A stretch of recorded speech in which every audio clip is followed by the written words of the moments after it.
Welcome to the Health Studies How-To series. My name is Ariana. My name is Carly. This video will talk about studies of health outcomes. What we can do is look for patterns in large groups of people called populations. For example, like looking to see if more people on one side of town have cancer than do people on the other side of town. We can do this by looking at the health of all the individuals in the area, and this can be done in two ways. The first way is to use a survey, which asks each person or a family several questions. These are called community-based surveys and can include questions with multiple choice or open-ended answers. This is something you can do in your community.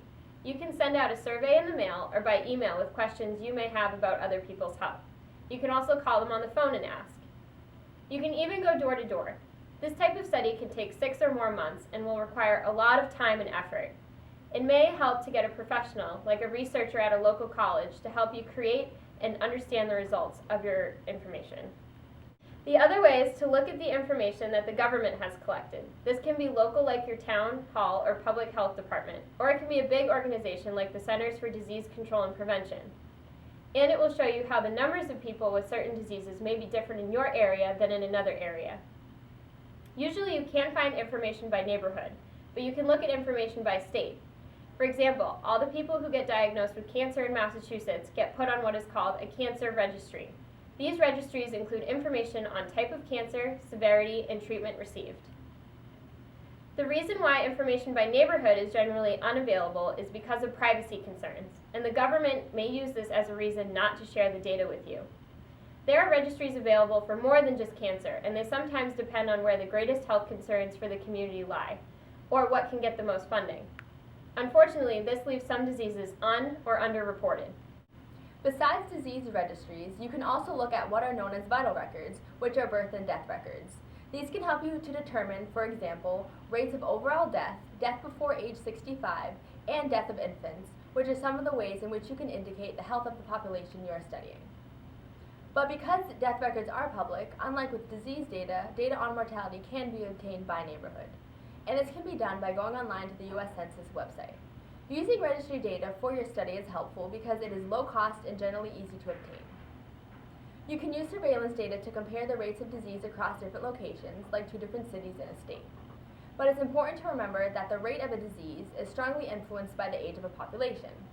For example, if a disease is more common among older age groups, it is expected that an older population will have a higher incidence rate for that disease than would a younger population. To find the average age of a population, you can use standardized statistical measures to account for the difference in ages of a population.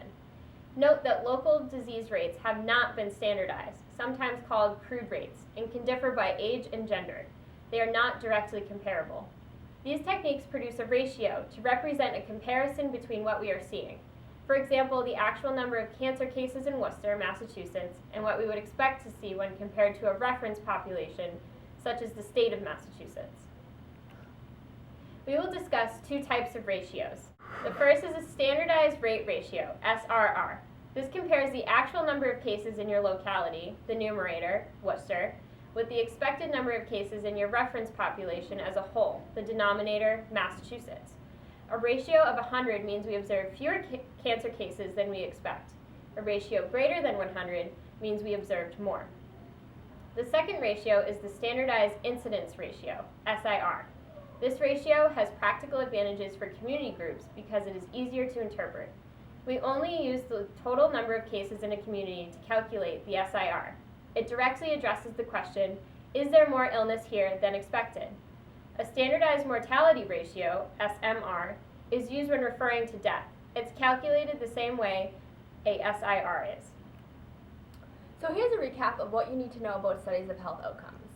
First, community-based surveys are a great way to collect information about the community, and these can be done with multiple choice or open-ended answers. You can look at data the government has collected, found in cancer registries, or birth and death records. This information can help you indicate the health of the population you're studying. It can also help you to compare rates of disease or mortality across different locations, which are often reported as a standardized rate, incidence, or mortality ratio. If you would like to continue learning about what types of studies are best for your community, please keep watching. Thank you for watching this series video.